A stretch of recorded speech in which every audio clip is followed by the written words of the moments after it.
आज ही डाउनलोड करें Skymet mobile app, पूछे मौसम का हाल अपनी पसंदीदा भाषा में और रहे बाकियों से एक कदम आगे। नमस्ते दोस्तों, स्काईमेट वेदर में आप सभी का बहुत बहुत स्वागत है। मेरा नाम महेश पलावत है। कल 15 अप्रैल को भारतीय मौसम विभाग ने मानसून का फोरकास्ट किया है। दक्षिण पश्चिम मानसून 106% की आशंका जताई है, यानी अनुमान जताया है। हमने 102% बताया था, यानी कुल मिलाकर के दोनों एजेंसी ने अच्छा मानसून बताया है और ये बहुत अच्छी खबर है। पूरे भारत के लिए बहुत अच्छी खबर है और किसान भाइयों के लिए तो बहुत ही ज़्यादा अच्छी खबर है। लेकिन कितना डिस्ट्रीब्यूशन किस इलाके में होगा, अभी तो ऐसा लग रहा है कि हर राज्य अच्छी बारिश देखेगा। केवल पूर्वी और उत्तर पूर्वी भारत के साथ साथ जम्मू कश्मीर और लद्दाख में बारिश थोड़ी सी कम हो सकती है। तो ये तो आप उसकी वेबसाइट पर भी आप देख सकते हो और हमारी वेबसाइट पर भी अवेलेबल है हमारा मानसून फोरकास्ट और मौसम विभाग का भी। तो ये अच्छी खबर तो है ही। अब देखते हैं कि वेदर सिस्टम क्या बने हुए हैं। तो ये इस तरह से वेस्टर्न डिस्टर्बेंस आगे निकल गया है और ये हवाएं उत्तर पश्चिम दिशा से चलने शुरू हो गई हैं। अब क्या होगा कि ये जो वेस्टर्न डिस्टर्बेंस पीछे आपको दिख रहा है, जो अफगानिस्तान और ईरान के ऊपर है, ये अब आ जाएगा 18 तारीख को यहाँ पर पहुंच जाएगा। ये इस तरह से आगे बढ़ेगा और इसके प्रभाव से एक चक्रवाती हवाओं का क्षेत्र बन जाएगा 18 तारीख को, 18 अप्रैल को यहाँ पर ये जो आपका राजस्थान और पाकिस्तान के ऊपर।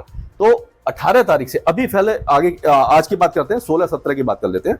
तो 16 और 17 तारीख को हमें लग रहा है कि ये जो वेदर एक्टिविटी है ये सारे इलाकों में हट जाएगी। आज केवल पहाड़ों पर हल्की फुल्की बौछारें देखने को मिलेगी और मध्य भारत के कुछ इलाकों में हल्की बारिश होगी, उत्तर पूर्वी राज्यों में और दक्षिण भारत में। लेकिन जो उत्तर भारत है, जैसे कि राजस्थान, गुजरात और हरियाणा, पंजाब, दिल्ली, उत्तर प्रदेश, ये सारे इलाके सूखे हो जाएंगे। तो इसको हम मैप के हिसाब से देखने की कोशिश करेंगे। तो अभी क्या है कि आज 16 तारीख को ऐसा लग रहा है कि पठानकोट और गुरदासपुर, ये जो इलाके हैं, यहाँ पर हल्की फुल्की बौछारें आज भी हो सकती है 16 तारीख को। लेकिन कल से मौसम साफ हो जाएगा, 18 तारीख तक मौसम साफ रहेगा। लेकिन 18 तारीख को जो दूसरा वेस्टर्न डिस्टर्बेंस पहाड़ों पर पहुंचेगा, तो पहाड़ों पर फिर से ऊंचे पहाड़ों पर स्नोफॉल देगा, निचले इलाकों में बारिश देगा। तो 18 से लेकर के 19, 20 और 21 तारीख को पहाड़ों पर बारिश रहेगी और उस दौरान लग रहा है कि 19 तारीख को जो गुरदासपुर, अमृतसर, तरन तारन, कपूरथला, फिरोजपुर, मुक्तसर साहिब, फजलका, अबोहर, फरीदकोट, मोगा, जालंधर, ये सारे इलाके जो हैं एक बार फिर से बारिश देखेंगे। और जो पूर्वी जिले हैं वहां पर भी हल्की बारिश होगी, लेकिन पश्चिमी जिलों में, क्योंकि वेस्टर्न डिस्टर्बेंस, साइक्लोनिक सर्कुलेशन पश्चिम से आएगा, तो यहाँ पर बारिश की गतिविधियां बढ़ जाएंगी। और यही कारण रहेगा कि फिर से जो टेम्परेचर बढ़ रहे होंगे फिर से गिर जाएंगे। एक दो स्थानों पर ओले भी गिर सकते हैं, तेज हवाएं भी चल सकती हैं। लेकिन अब क्योंकि फसल ज्यादातर कट चुकी है, तो ज्यादा नुकसान की आशंका हमें दिखाई नहीं दे रही है।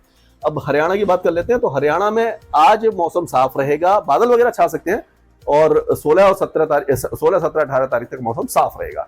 18 तारीख की रात या 19 तारीख से ये जो सिरसा, फतेहाबाद, कैथल, हिसार, भिवानी, चरखी दादरी, जिंद, रोहतक, ये जो इलाके हैं, ये फिर से बारिश की गतिविधियां देखना शुरू करेंगे। गरज चमक के साथ बौछारें भी हो सकती है। ये 18 तारीख की बात है। तो दिल्ली एनसीआर में भी उस समय हो सकता है 18, 19, 20 तारीख के आसपास हल्की फुल्की बौछारें देखने को मिल जाए। अभी से कहना थोड़ा मुश्किल है, लेकिन कुछ ना कुछ वेदर एक्टिविटी जरूर होने वाली है। अब ये उत्तर प्रदेश के ज्यादातर इलाके तो सूखे हैं, कोई भी वेदर एक्टिविटी नहीं है।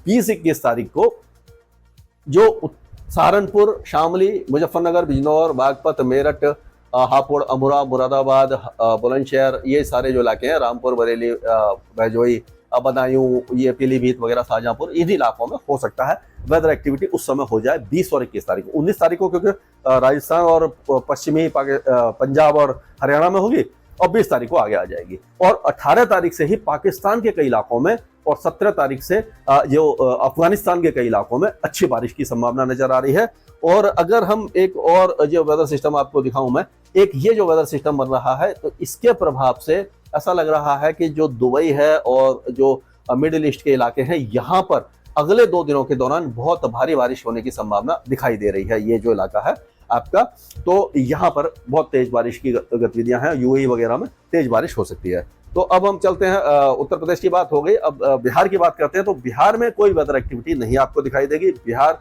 सूखा रहेगा अभी फिलहाल और यहाँ पर टेम्परेचर अब धीरे धीरे फिर से बढ़ जाएंगे। और अगर हम राजस्थान की बात करें, तो राजस्थान में 18 तारीख की रात या 19 तारीख से आपको जो बारिश की गतिविधियां एक बार फिर यहाँ पर इस तरह से ये इलाकों में दिखाई देगी। श्रीगंगानगर, हनुमानगढ़, चुरू, बीकानेर, जैसलमेर, जोधपुर, बाड़मेर, जालौर, सांचौर, पाली, सिरोही, ये जो इलाके हैं, यहाँ पर मौसमी गतिविधियां शुरू हो जाएंगी। गरज चमक के साथ बौछार भी हो सकती है, ओले भी गिर सकते हैं, आंधी भी चल सकती है। ये सारे इलाके इसकी जद में आ जाएंगे।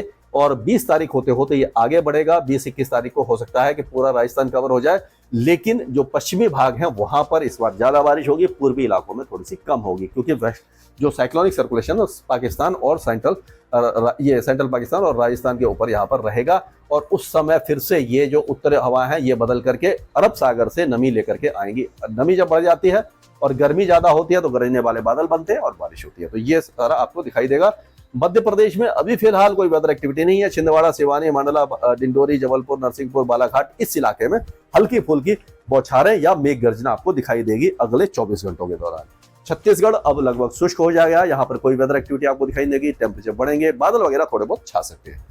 और झारखंड में भी कोई वेदर एक्टिविटी नहीं है, अब यहाँ पर गर्मी बढ़ने वाली है। उड़ीसा भी सूखा रहेगा, उमस भरी गर्मी, काफी ज्यादा उमस भरी गर्मी। ये जो इलाके हैं आपके बालेश्वर, भद्रक, केंद्रपाड़ा, जगत सिंहपुर, गंजम, गजपति, भुवनेश्वर, ये जो पुरी और पारादीप, ये सारे इलाके गर्मी और उमस भरे होंगे। अंदरूनी इलाकों में गर्मी तो रहेगी, उमस थोड़ी सी कम रहेगी।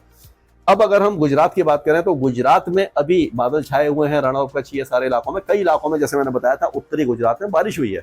अब फिर से जो वेदर एक्टिविटी है वो 19 और 20 तारीख को हो सकता है कि रन ऑफ कच्छ, बनासकांठा, पालमपुर, सबरकांठा, पाटन, महेसाना, ये जो इलाके हैं यहाँ पर 20-21 तारीख को फिर से कुछ वेदर एक्टिविटी हो जाए। अभी से कहना मुश्किल है, लेकिन अंदाजा ऐसा ही दिखाई दे रहा है। लेकिन जो दक्षिणी इलाके हैं, जामनगर, देवभूमि, द्वारका, जूनागढ़, अमरेली, बटोर, सुरेंद्रनगर, राजकोट, बड़ोदरा, वो छोटा उदयपुर, भरूच, सूरत, नवसारी, बापी, डांग, सूरत, नवसारी, डांग, पंचमहल, ये सारे इलाके सूखे रहेंगे। यहाँ पर कोई भी वेदर एक्टिविटी हमें दिखाई नहीं दे रही है। और अगर हम महाराष्ट्र की बात करें तो महाराष्ट्र में जैसे मैंने बताया था आपको कि जो उत्तरी हवाएं चल रही हैं, यहाँ से ये जो उत्तरी हवाएं चल रही हैं, इसके कारण क्या हो रहा है कि अब मुंबई के तापमान बढ़े थे, अब ये उत्तरी हवाएं जो हैं ये राजस्थान और गुजरात से जहाँ पर गर्मी है वहां से आ रही हैं, तो मुंबई और उसके आसपास के इलाकों के टेम्परेचर 37 या 38 तक हो सकते हैं ये आज भी। और लेकिन कल से या परसों से क्या होगा कि हवाएं जो हैं वो ये इस तरह से समुद्र की तरफ से आना शुरू हो जाएंगे और 33, 34 या 35 डिग्री तक के बीच में तापमान यहाँ पर ये कोस्टल एरियाज में आ जाएंगे, यानी कि थोड़ी सी राहत मिलेगी, उमस थोड़ी बढ़ जाएगी। और कोस्टल एरियाज में क्या होता है कि अगर 37 डिग्री टेम्परेचर आ जाता है मैक्सिमम टेम्परेचर, और जो डिपार्चर है नॉर्मल से जो होना चाहिए 4.5 डिग्री हो जाता है, तो उसको हीट वेव कहते हैं। तो हीट वेव का जैसी कंडीशन बन रही है, लेकिन फिर से हीट वेव हट जाएगी। लेकिन जो अंदरूनी इलाके हैं यहाँ पर आज कुछ इलाकों में ये जो बारिश है, आज 16 तारीख है, तो 16 तारीख तो सूखा रहेगा। 17 तारीख को हो सकता है कि विदर्भ, ये मध्य महाराष्ट्र और मराठवाड़ा के कुछ इलाकों में, जैसे जालना, संभाजीनगर, हिंगोली, परवनी, बीड, उस्मानाबाद, सोलापुर, सांगली, लातूर, नांदेड़, इस इलाके में हल्की फुल्की बौछारें या मेघ गर्जना हो जाए। उसके बाद जो अगला स्पेल आएगा वो 20-21 तारीख को ये मध्य महाराष्ट्र में आपको दिखाई देगा। ये यानी कि आप कह सकते हो कि यहाँ से धुले, नासिक, मालेगांव और ये संभाजीनगर, पुणे और सतारा, सांगली, ये जो इलाके हैं यहाँ पर हल्की फुल्की बौछारें आपको 20-21 तारीख को दिखाई देगी। अब जो गर्मी है वो एक बार फिर से थोड़ा सा बढ़ेगी, बहुत ज्यादा, क्योंकि बीच बीच में वेदर एक्टिविटी हो रही है, तो इन इलाकों में बहुत ज्यादा गर्मी अभी फिलहाल नहीं बढ़ेगी। और उसके बाद जब 18-19 तारीख के बाद से टेम्परेचर बढ़ना शुरू हो जाएंगे। जो गंगे पश्चिम बंगाल सूखा रहेगा, उप हिमालय पश्चिम बंगाल में हल्की बारिश की संभावना नजर आ रही है। पूर्वोत्तर राज्यों की बात करें तो सिक्किम से लेकर के भूटान और ये पूर्वी असम और अरुणाचल प्रदेश, यहाँ पर हल्की से मध्यम बारिश यहाँ पर रहेगी, ये पूरे इलाके में यहाँ पर रहेगी। तो बाकी जो इलाके हैं वो लगभग सूखे रहेंगे, यहाँ पर कोई वेदर एक्टिविटी आपको दिखाई नहीं देने वाली है। अब अगर हम ये दूसरा दक्षिण भारत की बात करें तो दक्षिण भारत में एक साइक्लोनिक सर्कुलेशन इंटीरियर कर्नाटक बना है, एक ट्रफ बनी है, तो दक्षिणी तमिलनाडु और दक्षिण केरल में अच्छी बारिश की संभावना है, बाकी इलाके सूखे रहेंगे। पूर्वी तट काफी ज्यादा गर्म रहने वाला है, पूर्वी तट में अभी पूरे इलाके में गर्मी बढ़ने वाली है, उमस बढ़ने वाली है। इसके आगे जो भी अपडेट होगा लगातार अपडेट देता रहूंगा स्काईमेट वेदर में। अभी के लिए मौसम से जुड़ी सटीक जानकारी और खबरों के लिए हमारे YouTube चैनल को सब्सक्राइब करें और बेल आइकन दबाकर हर खबर पर रखें नजर।